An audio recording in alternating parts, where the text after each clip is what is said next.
구독과 좋아요 많이 눌러주세요. 방장에게 큰 힘이 됩니다. 안녕하세요. 홀릭입니다. 반갑습니다. 이번 시간은 질의응답 시간 17번째 시간입니다. 오늘 질문은요. 해외 선물을 매매할 때 경제지표 발표가 있으면 시세 변동이 커지는데 그럴 때 어떻게 대처하시나요? 먼저 해외 선물 매매할 때 경제지표 발표가 언제 주로 있는지부터 말씀드릴게요. 유럽 쪽 지표 발표는요. 한 번에 발표 안 나고 시간차를 두고 발표합니다. 예를 들면은 17시 반 18시, 18시 반 이런 식으로 30분 간격으로 프랑스, 이탈리아, 독일, 영국, 유로존 등등 주요 국가 경제 지표 발표가 있고요. 그 결과에 따라서 유로나 골드 쪽에서 시세 변동이 좀 크게 나오기도 합니다. 그리고 미국 쪽 지표 발표는요. 주로 밤 21시 30분에 몰려서 한꺼번에 발표가 나고요. 주간별로 발표나는 지표가 좀 정해져 있어요. 그래서 저녁 9시 반경에 유로, 나스닥 등에서 좀 큰 시세 변동이 종종 있습니다. 경제지표 발표 같은 경우는요.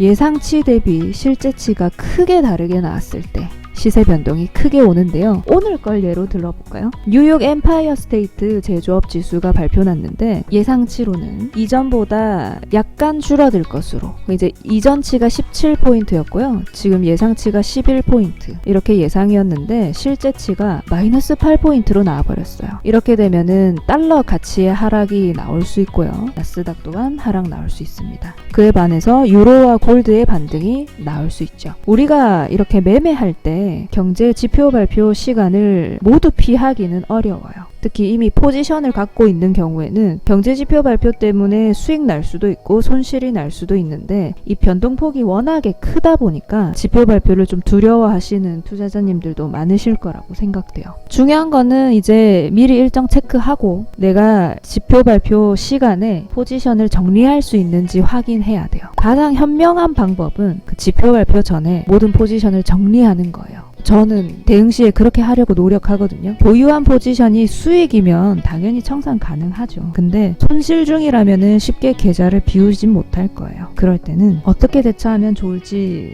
한번 생각해 볼게요. 지표 발표가 나면서 무조건 손실이 나는 건 아니에요. 이미 손실 중이던 포지션이 오히려 수익으로 바뀌는 경우도 생겨요. 그러면 내가 지표 발표 이전에 미리 포지션을 갖고 있었다면은 목표치에만 주문을 걸어 두는 거예요. 혹시나 모를 수익에 대비해서. 그리고 지금보다 더 큰 손실도 발생할 수 있기 때문에 지표 발표 전에는 물량을 늘리지 않는 것이 좋습니다. 지표 발표로 인해서 손실이 더 발생하면 그때 물량을 늘리기, 물타기를 하면 되니까요. 한번 정리해 보자면은 첫 번째로는 이제 지표 발표 일정을 체크하고 되도록이면 발표 전에 포지션을 정리하도록 합니다. 두 번째, 포지션을 정리할 수 없을 경우에는 물량을 늘리지 않고 목표치에만 주문을 걸어둡니다. 이렇게 대처하면요.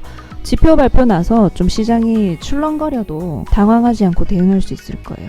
지표 발표 결과만 갖고 매매 대응을 하는 거는요. 매우 어렵고 위험한 매매입니다. 근데 이제 내가 이미 포지션을 갖고 있는 상황에서 지표 발표 시간이 왔을 때 대처하는 방법 정도는 알고 있어야겠죠. 해외 선물을 대응하시는 투자자님들께 도움이 되었길 바라고요. 성공 투자하십시오.